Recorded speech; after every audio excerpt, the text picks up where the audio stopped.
Hello, everybody. Hello, hello. Lovely, lovely people. This is the AnythingCast. Yes, it is. And today we will be Patrickless. Today we'll both be Patrick. Yes. So you get twice the Patrick, but none also of the no Will Patrick. And the Eric. Yes. Anyways, I'm Will. And I'm Eric. It's weird when Patrick's not here to fucking say it, I guess. Yeah, you need more energy behind it. I need more energy. You're the one sleepily half whispering into the microphone over there. Half whispering. Okay, you're sleepily whispering into the microphone. I'm sorry. I'm a half. I'm a half. He's like, no, I'm half whispering. Sleepily talking into the microphone. Okay. Fair enough. Fair enough. It would be ASMR if I was whispering. Don't you think? Not necessarily. If it's super unappealing, it wouldn't be ASMR. God, dude, I meant to have so many. You had a bunch of points ready to talk about. No, I meant to have so many topics. But you don't. I didn't. I was lazy. I did have one, though. Oh? Do you know the Skyrim granny? The Skyrim granny?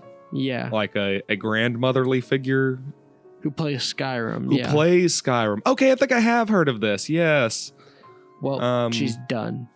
Did she die? She's retiring. Oh. And it's all Todd Howard's fault. Because really? Skyrim 5 or Elder Scrolls 5 won't come out. 6, whatever the newest Elder Scroll is. Yeah, it's 6 coming up next. Yeah, 5 is Skyrim. She's done with Skyrim. Well, I mean, she's been playing it for 10 years. 10 plus? And she's been on this planet for what, 80 plus at this point? Yeah. I mean, what's she gonna do? Start playing? I want to say. She's gonna start playing fucking Elder Scrolls 6 for being as at crap, like 99. She won't be able to fucking play it anymore. There's no point. For being as garbage as Bethesda games are recently, they do take an exorbitant amount of time to come out with like their shit. They didn't used to. It's just only since Skyrim they've been like that. They've always. Skyrim's definitely been the longest like pause. Granted, the Fallout stuff came out in between, but oh yeah, they did come out with Fallout 4. It's always been, and Fallout 4 was pretty good. Bad about getting stuff out in a reasonable amount of time. It's just like the quality of the stuff has gone down. Like Starfield, I guess for sure. Well, like I haven't Fallout really 76. And Fallout 76. Fallout 76 was one. I hear it's a lot better now. Not that matters too much to me, but I might pick it back up. I don't know. I don't like the leveling system either. I don't know. It's so far removed from the normal leveling system, which Fallout 4 was too, but they just made it simpler. You know, by getting rid of stat points. They broke some promises. Basically, I haven't seen anything worthwhile since about 2015 or so, whenever they came out with Fallout 4. You see that Ubisoft Star Wars game's a complete failure? Yeah, I hear it's boring. The worst sin you can possibly commit. It's not like Dustborn level, like egregious and stupid. It's not. It's just theme park attraction. Yeah, I mean, come on through the Star Wars universe with us. And I mean, watch out! Shoot some bad guys. I feel like that would have worked 10 years ago. Yeah. Now we're a little bit too jaded for it, though. Well, like we've already played a bunch of Naughty Dog games. Yeah, I mean, let's be honest. Naughty Dog has the market cornered on like games that feel like theme park attractions. You talk about like Uncharted and The Last of Us. Yeah. I mean, I haven't really played those two very much. I own the Uncharted collection for PS4. You haven't played it very much?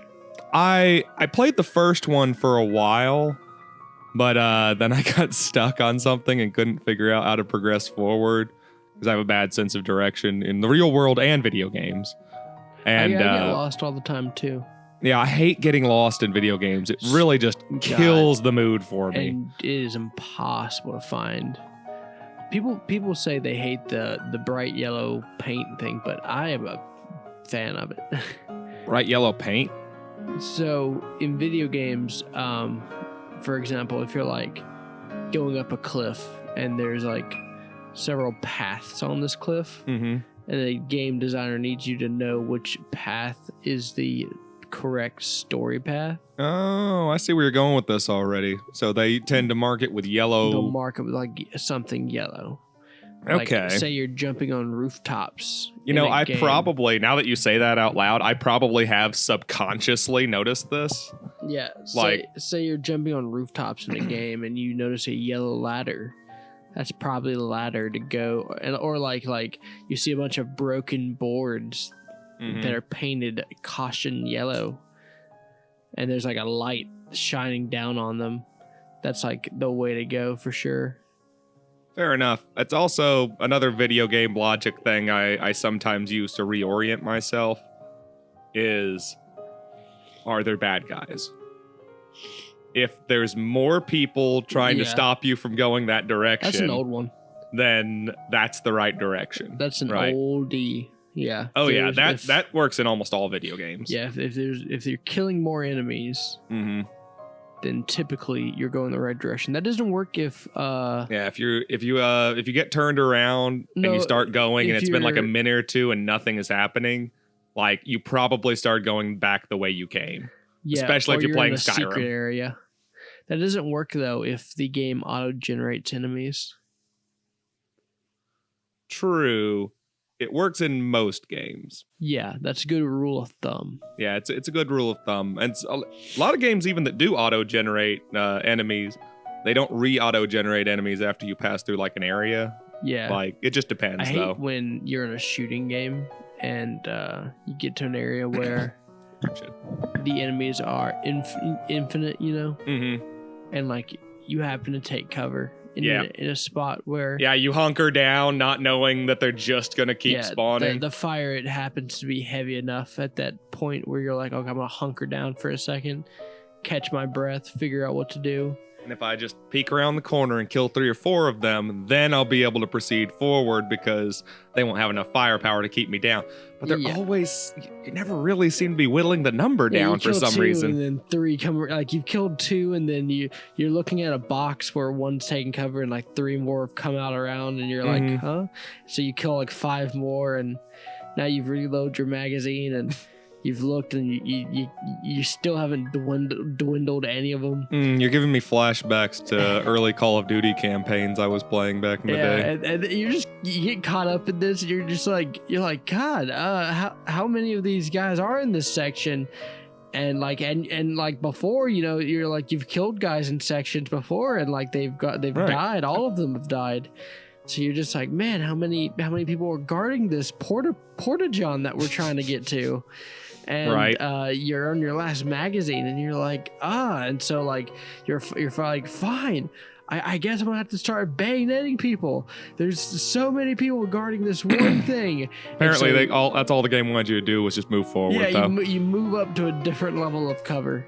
And then suddenly there are no more enemies or whatever. And now it's like when you start killing people, they like because you can see behind the box, the infinite spawning box. Now they won't spawn anymore. Right, because it's not going to just poof them out of midair. You know, that'd be silly. Or bad game design anyway. But yeah, so I mean, I'm sure you could get it too if you found the exact right angle. You know, especially in the older Call of Duties or something like that. But I don't really remember that happening very much playing like Call of Duty 2 or something like that. Did you play Call of Duty 2 like on the 360? Which one had the you were in a submarine with Captain Price? I think that's Modern Warfare 1 or 2. No. Well, wait, no, there is a Captain Price. I forget. That's one of the quote unquote recurring characters. You were out on the sea, and you get. This is World War II? Yeah. God, I don't remember being in a submarine during the World War II a ones. German submarine, and shit happens. Was it the one with zombies? Is that World at War? No zombies. Like not in the campaign. The game that had a zombie mode. I'm telling you, this is like one of the early ones. I never played the original Call of Duty. Either 2 or 3. Like I can't. I played the shit out of 2 and 3, and I don't remember a submarine. Because I remember 3 added the contextual, like, knife takedowns and stuff, which was kind of nice and kind of hell when you had to fuck with the whatchamacallits, the dogs. God, the dogs would murder the shit out of me, and I'd never hit the prompt in time to stab the dogs. I miss those games, though. Back when Call of Duty had long campaigns and stuff like that. A new Black Ops game is coming out. Is it just going to be multiplayer live service bullshit? No, I think it's supposed to have a campaign. Is it going to have a good campaign, though? That's always the controversial thing, right? But Black Ops has... While the first 2 games are good, I would say from there you get into a up-down hill slalom trough hill trough scenario of good game, bad game, bad game, good game. Maybe a seesaw. Yeah, seesaw scenario. Because like controversial opinion, but I liked their more recent Cold War game. That was pretty good, story-wise at least. Oh. It's short though. It was very short. But I'm not mad about short games. I think we've had a long series of stupidly long games. It depends on how short. Because like a nice 10, 15 hour experience is... that's fine for me. It can be 3 hours long as the story is satisfying and I didn't pay $60 for it. Oh, there we go. There we go. There we go. Okay, because I was about to say, like, I'm not paying $60, $70. Like, it's $10 an hour bare minimum. I was about to ask, what is your bare minimum for, like, I'll pay $60 for this? If it's really good and it has, like, a fuck ton of, like, it has to have a good story. Is 10 out of 10. Yeah. The story is 10 out of 10. The gameplay mechanics are 10 out of 10. What is the shortest it could possibly be for the full $60, $70 experience? It'd have to be 6 or 7 hours long. Like, because... Yeah, like if you give me something... You could be within a day. Like you had a weekend. Yeah, but presumably it would be, you have the amazing story, which, means that I'll either want to rewatch it to like pick apart more of the plot details, or something common for me personally is I'll play through it and then I'll get my wife and be like, oh, hey, like watch this as I like play through it. And then I'll have fun showing someone else the cool story.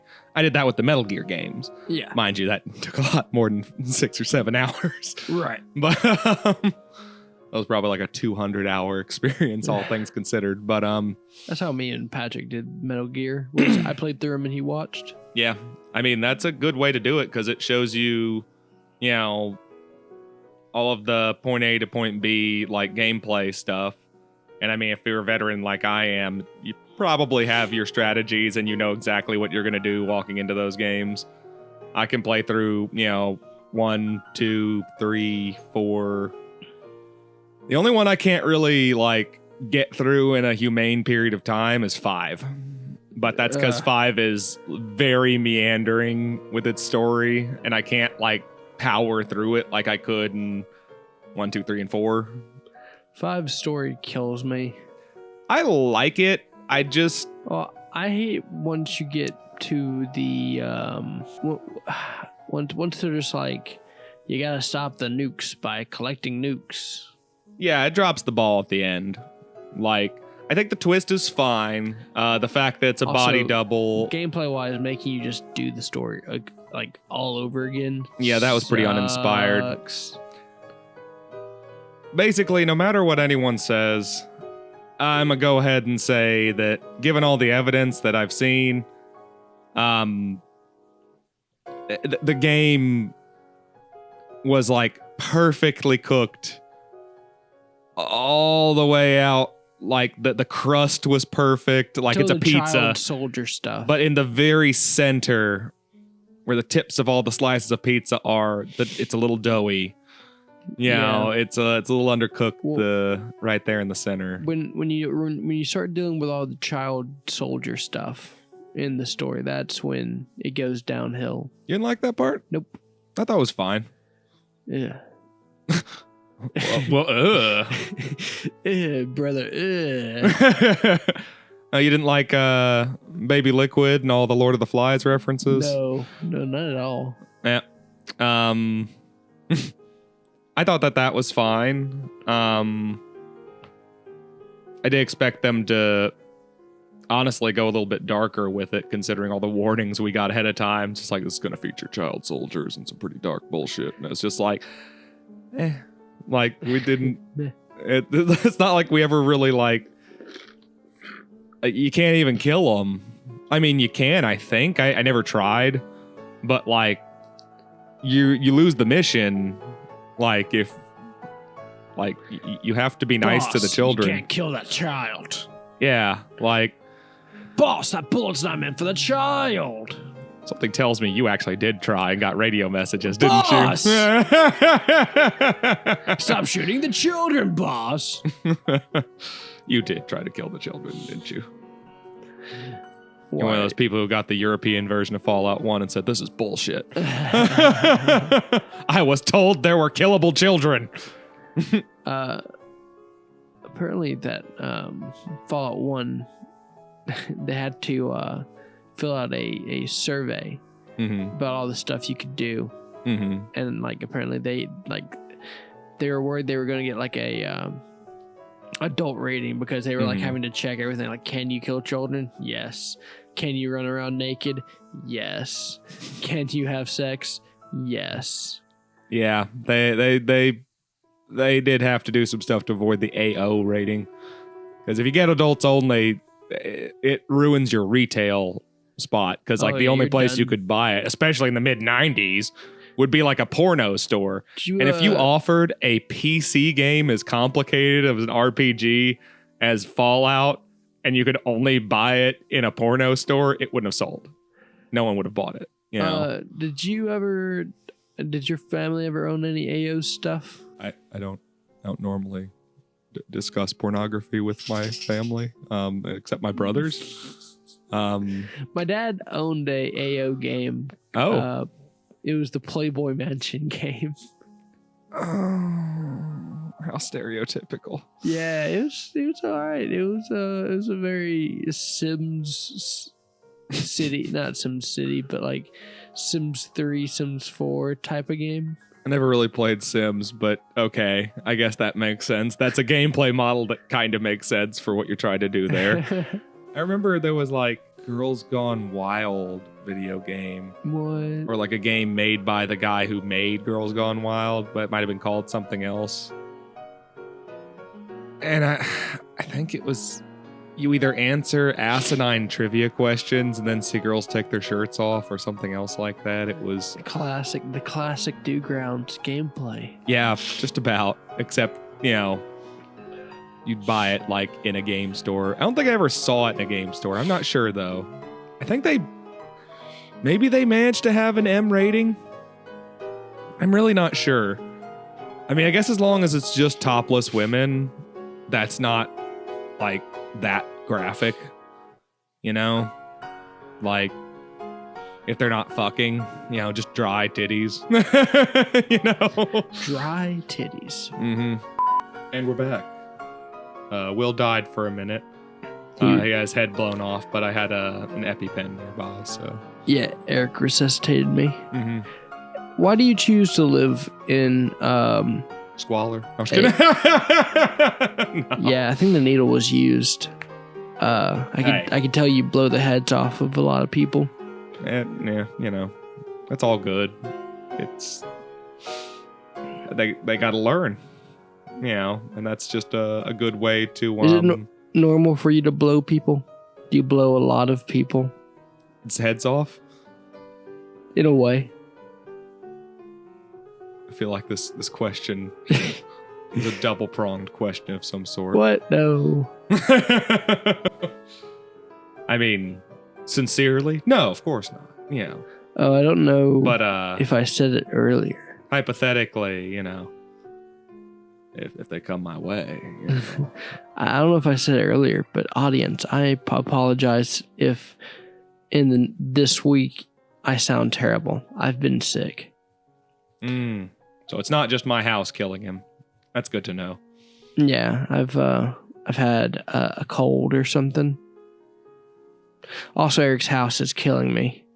Yes, it's filled with dog hair and we dust. dug up an ancient dog or something. It told Eric to give back the slab. Eric shot it. It disappeared. It happens every now and again. Into a lot of dust, to be honest with you. It just it hissed for some reason and then vanished into like a lot of the dust. Spirit of a skinwalker, because I found out if I rub white ash over the tips of my bullets, that generally makes it go away. Of course, it then turns into white ash. As far as permanently. I can tell. Well, no, not permanently. He'll be back in a couple days to a week or so. Longest he left was like a month, but it's usually shorter than that. I think if you'd stop feeding it the bones of whatever you barbecue on the weekend, that would probably, I mean, if you just stop leaving those bones out, that would probably stop attracting it. How else am I going to make a bone mound? You can't mound up a bunch of sticks. That would just be a mound of sticks. That it would be hard to do bone mound rituals with a mound of sticks. As our ancestors used to say, a faggot, I believe, is what it's called. And everyone hates those. Yes. No one wants a faggot around. But a bone mound? That's just cool. Everyone respects a good bone mound. You know, and I'm not going to take it just because some ancient Native American asshole who lost this land 10 generations before I moved into this house is going to be pissed off at me and my bone mound. So, no, I'm just going to keep shooting him. Okay, well... He can learn eventually. Well, he won't, but that's fine. I mean... You can both be stubborn. It's a lesson. Hey, he's stuck there forever. I'm just going to die in like... I don't know, I'm about mid-30s now, so I got, 60 years tops? I wouldn't necessarily... And I smoke and drink, dude. So, I mean... I'll be out of here in 45, 50 years, and then I can just slap him around all day after that. If I want to stay here. Well, if that's how the afterlife works. I mean, you never know. You could get cursed with immortality. I mean, he's a pagan spirit, whereas I'm a holy white person, so I would just move on and go to heaven. He's stuck here because of his evil pagan ways. Well, I think he's stuck here because he's a cannibal, but... That too. I do believe that there is some...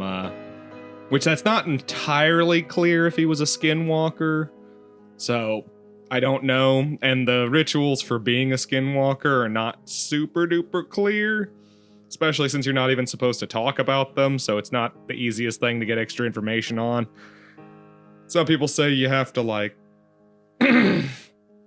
skin an animal or something like that. Some people say you have to, kill one of your close relatives to, finish becoming a skinwalker. Some people say it's just a bunch of rituals. If you had to fight, or if you had to hunt any, Cryptid. Which one do you think you could fight? Which one do I think I could fight? Yeah. Gnomes. No. I mean, if you just think of the first one off the top of my head that I could probably kick its ass, even without weapons, yeah, I could probably... You could probably take the chupacabra. I could take down 3 or 4 gnomes. I don't know, a chupacabra is trying to fight a medium-sized dog. I don't know, man. I've seen some scrappy-ass medium-sized dogs to where it's just Yeah, but I've never met a scrappy medium-sized dog. I don't think I could win. I mean, yeah, but it's kind of like getting in a knife fight. Could I win? Yeah. Am I going to be bloody and possibly missing a finger or two? Also, yeah, and that doesn't sound very, appealing to me. Did I show you that video? The TikTok of the dad who... On the chupacabra? Nah, he's just angry on a boat and... Angry on a boat? Okay, yeah, where's this going? He's caught a shark. And he's just trying to get something out of the shark's mouth, and the shark bites his pinky off. Oh! Have I shown you that? No. I mean, I believe you now. Between it has been living rent free in my head. Oh, damn! I'm not even sure if I want to see that. Show it to everyone. Oh yeah, go ahead.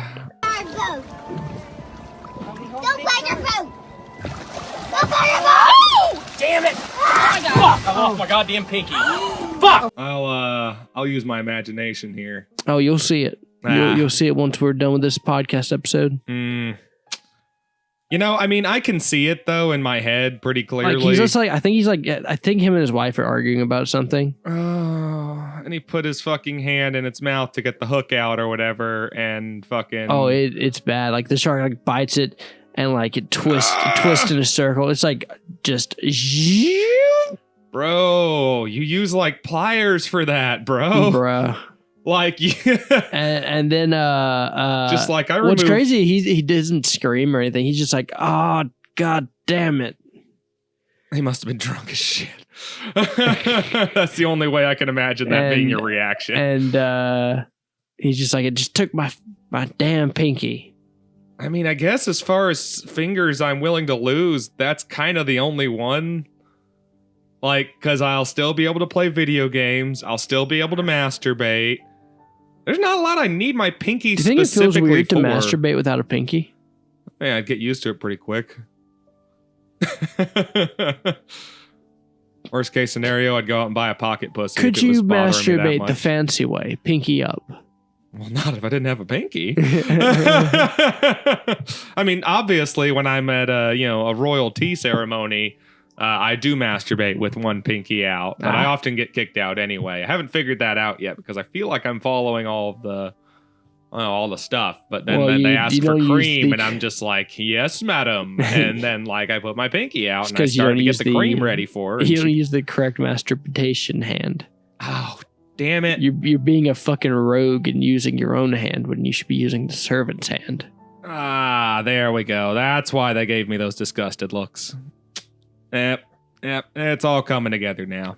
How impressed are you that we've gotten 30 minutes with no topics? What? You're saying we somehow managed to meander and bullshit our way through 30 minutes? Yeah. That's actually not that surprising, Will. I'm not gonna lie. Woo! We did it. 30 minutes. Woo! Let's do it one more time and then we can have an episode. Hey, you know Dorothy's parents from Finding Dorothy? I didn't watch that one, but go on. Design-wise, 10 out of 10. Oh. Easy to tell what they are, who they are, what sitcom they came out of. Okay. What sitcom did they come out of? None. They were designed for that movie, but... And then I guess they weren't designed for a sitcom. Then, no, but they were well designed because you can easily, like the dad's balding. Yeah, they were also blue parrotfish. It was really easy to tell that they were her parents. The mom looks like a mom who like has a house with like that like 60s wood paneling. I see. I'm just saying, like you can just tell a lot from their designs alone. You know, after the first Finding Nemo came out, a whole bunch of people bought clownfish. It was a massacre. Oh yeah. Yeah, because a bunch of stupid fucking children suddenly got this complicated saltwater fish that like needs very specific environments, and a lot of them just got bought, plopped into bowls, and died within the first 2 weeks. Oh yeah, it's a little sad. Yeah. How specific of an environment could they need though? Well, they're saltwater fish. Just put some salt in your water. Off to a bad start. They pretty much exclusively live in sea anemones. If you found a fish, mm-hmm. like let's say you're out on the beach, mm-hmm. and you find a fish, we'll say it's a barracuda. Okay. A barracuda. Yeah. Is, let's say, caught in a tidal pool somehow. Right on the edge of the beach. No. It's in the sand. It's in the sand? Yeah. Okay, he's in a bad spot. He's in a bad spot. Okay. Could you take that barracuda, toss him into your cooler? Let's say you had a big cooler. Mm-hmm. A really big cooler. Okay. Yeah, barracudas are very large fish. And let's say you only had the ice water. Mm-hmm. From the ice in my cooler. Your cooler. But luckily, after emptying out all of your lunch and drinks, you happen to bring salt with you. Iodized salt in a container. Please paint this picture slower and more specifically. I'm really not following. Could I put that salt into the ice water? Into the ice water and the barracuda stay alive? I'm going to say no, but I would do it anyway because if I were going to put it in my cooler and put salt all over, it's probably because I'm going to bring it home and make it into sushi, not try and keep it alive. Because if I were trying to keep it alive, it would probably make more sense to dump out the cooler and just go walk about 3 foot into the ocean and just scoop out actual ocean water. Since I would be on the beach, Will, why would I create salt water on the beach, Will? Why would I do that?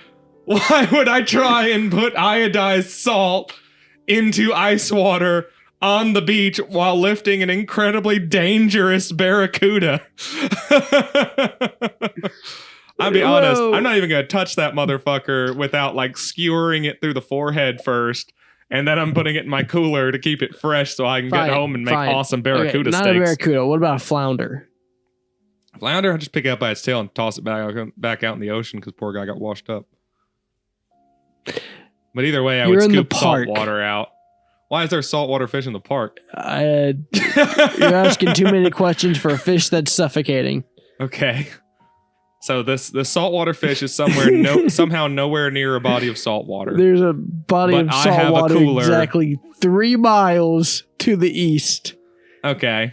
So in order to save his life, could I pour salt into my cooler filled with ice water and then drive him to the beach? Yeah.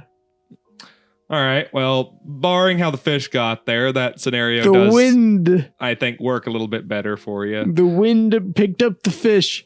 The fish had jumped into the air in order to get some food. Maybe it was a tornado or a hurricane or something. And the fish got picked up by a rogue wind. And it got carried 3 miles to a park. That's almost semi-believable. Where it landed in front of you. Okay. Who is, for some reason, standing outside in the park in hurricane force winds, but okay. This is a virtually impossible scenario, not a entirely impossible scenario. So, completely disregarding my own safety, I think this flounder must be saved. Thank God I was picnicking during this hurricane out here in this park. Luckily, for some reason, it was only 1 gust of wind that happened. Okay, so otherwise, it's a perfectly nice day, which is why I was out in the park with my cooler. A strangely perfect day. Like I should be concerned that some sort of magical mishap's about to happen. You should be more concerned that you're having a picnic in a oddly perfect day instead of playing video games or hanging out with your wife like I assume you would normally do. You're alone in this park, and now there's a flounder in front of you. Could you use ice, salt water, and carry the fish 3 miles? I kind of like live in a park. Like on a really, really perfect day, I usually walk down to the lake and go fishing. Park? You live in a place where like people put rusted farm equipment on the side of the, not even like their property, just like the road generally. Yeah, but it's nice out back. Big open plain, flowers, trees, lake, shooting range. Yeah, redneck paradise. So anyway, yeah. No, I'm pretty sure you can't use iodized salt in fresh water to simulate a saltwater effect, though. To answer your incredibly long, 20-minute long question that I've been picking apart the entire time. That wasn't 20 minutes. No. I wish that question was 20 minutes. I think we'd have lost all of our listeners if it took us that long to parse through that. We'd gain a very specific bunch of autistic rambler lovers. we'd gain a very specific audience who loves long form question. Kind of shit where we just break down every part of the question. I mean, you had to restructure it like 3 or 4 times there. No. Name one moment where show me one example. You moved it from the beach to a park? And then you kind of waffled back and forth on whether or not there was a storm actively going or not. And then you finally decided on it being a single straightforward wind kind of deal. Yeah. That's fair. That's fair. Okay. Well, it's funny. I actively smoked a little bit before we started, but this man just consistently is better at being high than I am. I'm really not. If that's your definition of reconstructing a story. I mean, yeah, it's taking pieces off and then putting new pieces on is, I think, how you would describe reconstructing anything. Like, is it not? Did you hear that the guy going for governor in North Carolina said he was like a Nazi? I mean, I believe that our standards are such to where you could probably get by with that these days, yeah. I mean, they're running, or are they... Yeah, he's like running. He's like the lieutenant governor. Okay, so he is already high up there. Did he use the word Nazi?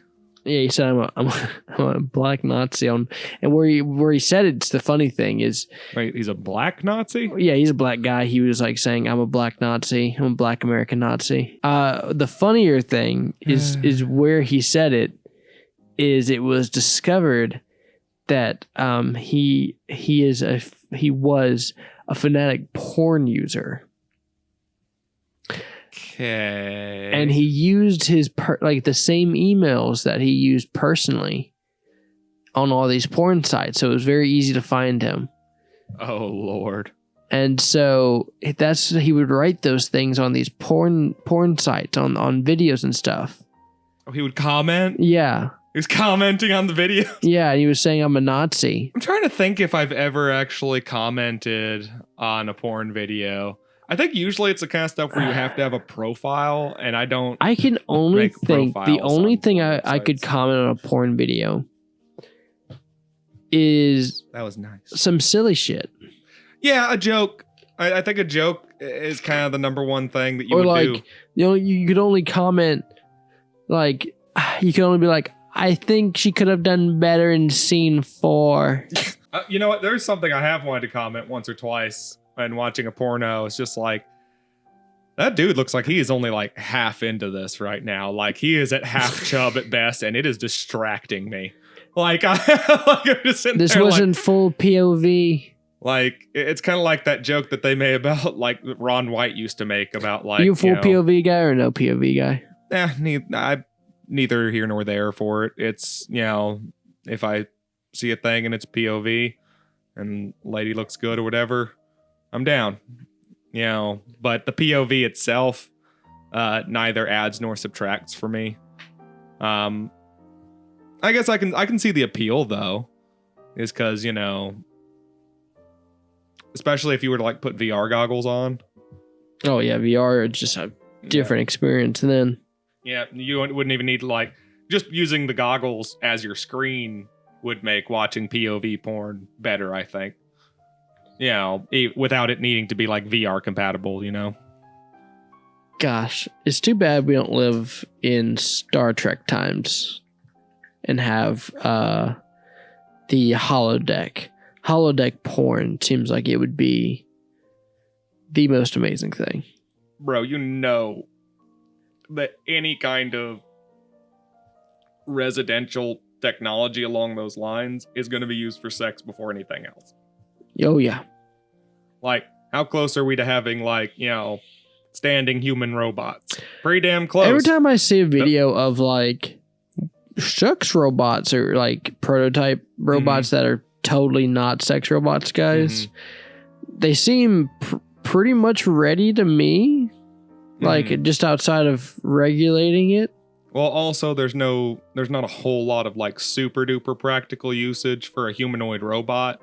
Like, yes, you can think of like simple stuff like that a human would do like Main bomb issue disposal, is- but we've had remote control bomb disposal robots for 20 years. It's just an arm on a box with wheels on it. Like you Right. don't need a full human shape. You just need a singular human hand. Well, I think the main issue is You know. like all the humanoid sex robots are just too slow. It's not the first thing I would probably bring up. Well, but, think about it. Like all the movements, like if you just want something to like thrust into, mhm. you can get that easily. Yeah, you don't really need it to be autonomous. The next step that It doesn't need to be an automaton. I think sex robots and all that in general needs to go into, the next step for them is simulating sex, right? Mm-hmm. And so like the clunky movements of robotics at the moment, Mm-hmm. where like it's just robotics in general right now is too jerky. I don't know. I'm kind of trying to imagine it. And yes, but that doesn't necessarily have to be a bad thing. I don't know. Well, It just doesn't- depends- that might be a taste I don't thing. think it makes for good sex. I don't know. I mean, it really just depends on how you use it. Well, I mean, if you're wanting to simulate the sexual experience of like of a romantic lover, Not like hardcore bounce off this dick kind of stuff. I mean, I'm maybe, but I don't know. I'm trying to think like I'm thinking of like a general audience. I'm not thinking of like I think it might be, could be degenerates. done. I'm thinking of like machines, like dun dun dun dun. dun. Like I've seen real simple machines with like Oh, sure. you know, with a whatchamacallit, I mean, we'll strap a mold of Brad Pitt to a jackhammer and call it a day. I mean, to be fair, they've been doing that for 20 years too. I mean, the sex machines I've seen, we've been making them for a minute. You know, like from the humble vibrator to the over-designed Sibian, I think they call it. It's like a saddle with a dildo in it, basically. You can sit on it. I've seen those things where it's like they replace a bike seat with a dildo, and as you're pedaling, it goes up and down. Yeah, I guess that's like the poor man Sibian, I guess. Same idea. Just the other one is like that electric. It's not manually operated. I like how you said that. You just like you just electric. Like, yeah, it doesn't require that you power it, you know? Yeah, of course. Like, I mean, I guess it's a little more creative than just grabbing a dildo and shoving it in yourself over and over again, you know, because you're removing your hands from the equation, but you're still the one putting it in and out. You're just doing it through like a third party that is the machine. What's like the ultimate place to have sex, do you think? In a bed. Yeah. Mhm. Yeah. Having had sex outside of a bed several times now, I can honestly say, fuck all that shit. It's just more uncomfortable and hard to like get around. In the I don't know. Mariana Trench. Could you have your penis out in space? Do you think? Like Would open that- air? yeah. Like just probably not. No. I don't think any of your body can be in open air in space. What do you think radiation to the dick feels like? Pretty bad. Yeah. Depending on how like Do you think concentrated it is. If it's concentrated enough, it probably hurts immediately. If it's light enough, you might not feel it at all. Or if you do, just a light tingle, which might even feel good for a minute. I mean, that's all you need, baby. I don't know. If I think if radiation's bad enough to where you can like feel it directly, you're probably already in trouble. Like that's not yeah, okay. sure. Like and then the you know, the testicular cancer and stuff that would come soon after would also be very unpleasant. Okay. Scuba dived Mm-hmm. all the way down to the Titanic. Okay. Torelovich. Like, just think you're on the. I think that sounds great from like a fantasy You're on the perspective, bow but I think that the where- mechanics of deep sea fucking are in and of themselves like you'd have to have terrible. You'd have to have like specially designed suits, I guess. I don't think you could even do it with suits. I think you would have to you would essentially have to like lower a like steel dome onto the end of the Titanic and then fill it with air, and then you'd have to like live in that dome for like a day or two to like pressurize yourself, and then you could fuck, and then 4 days later you could get back to the surface. Like the sheer mechanics of it are mind-bogglingly uncomfortable. Like deep sea diving is an incredibly uncomfortable thing to do in general. We don't do it because it's physically pleasurable. In fact, it's insanely dangerous. A while back, don't ask me exactly when, 30 plus years ago though, I want to say, they had one of these diving bells, these pressurized diving bells. What they would do is, in order, because you're familiar with the bends, right? Yeah.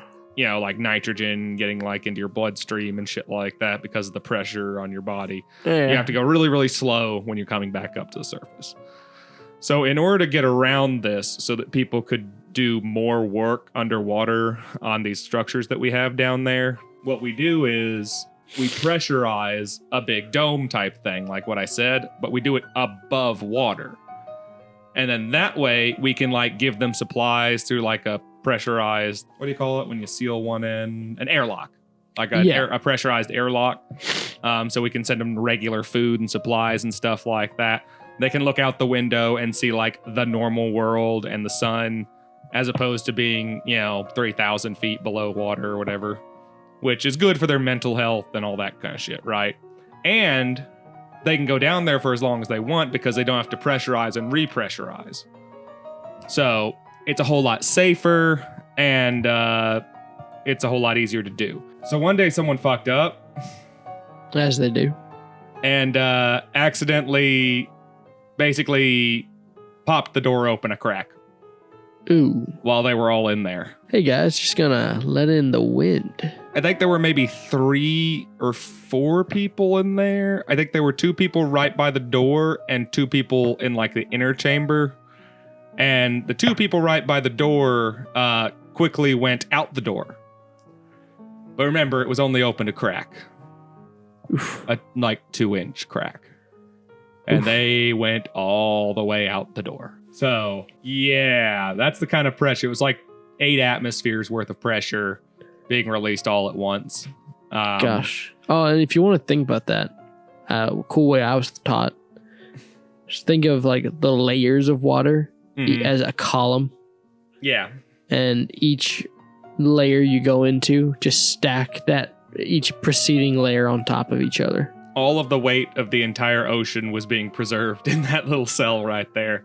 So the other 2 people, they basically got turbo bends, and the gas escaped their bloodstream so quickly that they looked like they had just fallen over asleep, passed out.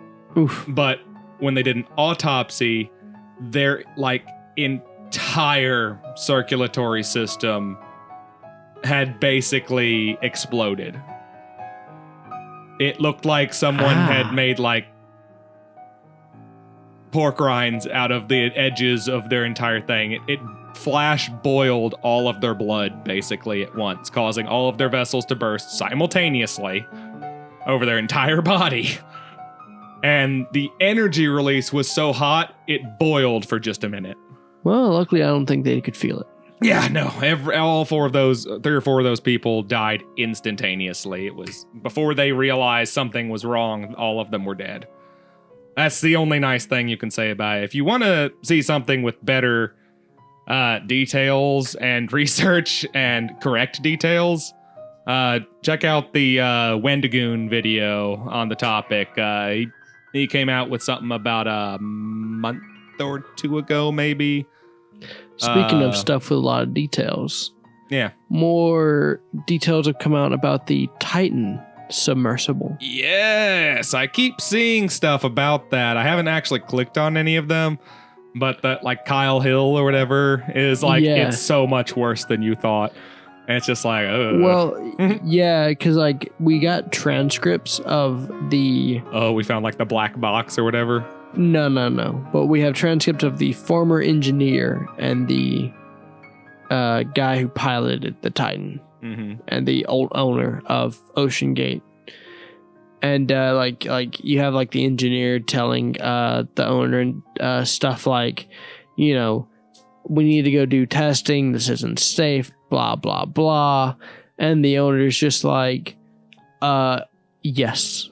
Well, he's not like emphatically yes. He's like, yes, I understand. Sure. Yeah, sure. No, it'll get done. Blah blah blah blah blah. And it gets, and like you can see how like as they're going through the timeline, the owner is getting more dismissive to the point where like he eventually just like I think fires the guy. And yeah, it's exactly what you think. The guy just didn't listen to anyone.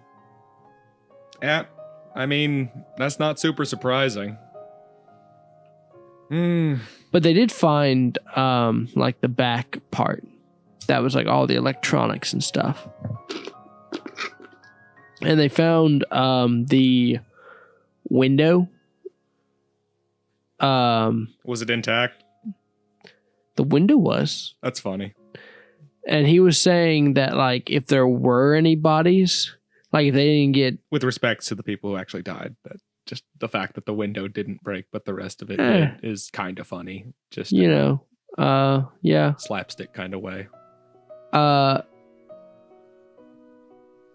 They said that if the bodies didn't get jettisoned out the back when the back came out off. Wait, have they not found the bodies yet? Well, I mean, they got crushed, so there's a good chance there are no bodies to find. And even if there were, they'd be slurry more than body. Yeah, kind of wondered like about that's how small they got. I wonder what I wonder if people have been like, you know, use those little submarines to look like through some of the rooms in the Titanic and stuff. Can you still see like skeletons and stuff in there? Like, not likely at the depth they're in. At the depth they're in, there's creatures down there that like eat bones and stuff. I don't know though. Like, surely there's like maybe one or two in there. I don't know though, because also there's like a thing from the survivors where they say don't mess with the Titanic wreckage because they're just like, that's basically a graveyard at this point. Leave them be.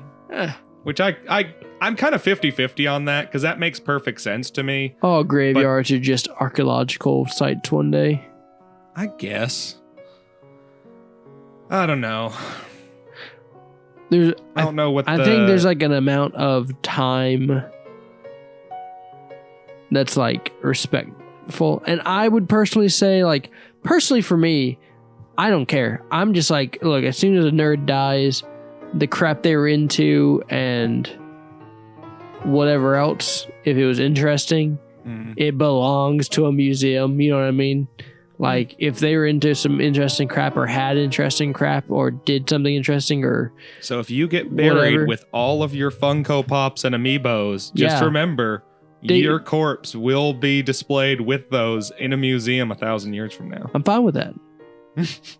Completely fine. I guess I kind of get what you're saying there. Because and I guess this is because I'm agnostic too, is just because I'm like, oh, I'm dead. Who cares? Like... It's cool. I don't subscribe to the ancient Egyptian beliefs that my body needs to stay intact. If you're not, if you don't subscribe to the afterlife type of thing, then the next best thing is like displayed in a museum, right? Yeah, I mean it's kind of its own immortality to a certain degree. You'll be remembered, probably wrongly, but you'll be remembered. Long past your normal expiration date, that's for sure.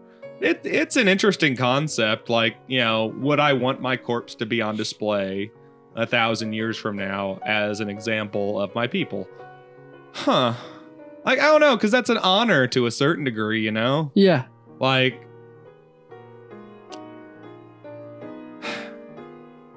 Like, unless you did something embarrassing. I somehow get fossilized doing autoerotic asphyxiation. I was about to say, okay, let's ante it up. Would you, like, let's say all of humanity dies, Okay. but an alien race resettles Earth, Sure. or Something else evolves. And, Yeah. Becomes. They get to the sentient. point where they have museums. They find us as fossils. Yeah. They find you. Mm-hmm. They find you doing something embarrassing, something really embarrassing. Would Trying to stick a vibrator up my ass or something? Yeah. With a fossilized My Little Pony comic book or something. Yeah, you have the jar. The jar. We could tell by these fragments of glass that he seems to have been crouched over the jar. We believe that this is the My Little Pony figurine that was held in the jar. As you can see, we delicately use these tongs to pick it up. Oh boy. He seemed to like Applejack the most. So I'm somehow fossilized doing something that level of embarrassing. Yeah. Okay. Would your spirit, I guess, be okay with you being in a museum? Because a second ago I was thinking it depends on what kind of archaeologists get me, because there's like a lot of modern ones these days seem to be more respectful. Yeah. And they'd chill about stuff. They'd put you in a better position. But then because we we found people masturbating.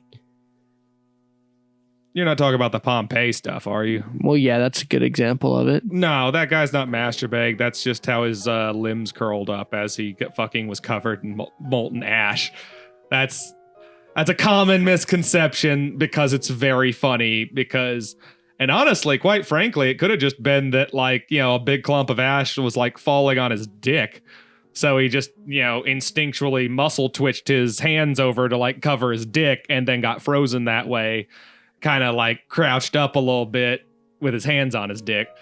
The likelihood that he was masturbating is actually insanely low and just unlikely in general. But, it's not impossible though.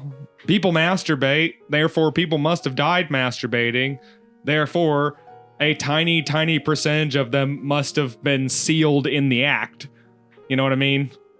The biggest issue is that because when you first find out about fossilization, you're like, oh, okay, over a very long period of time. Say hello to Paco. Hello Paco. You get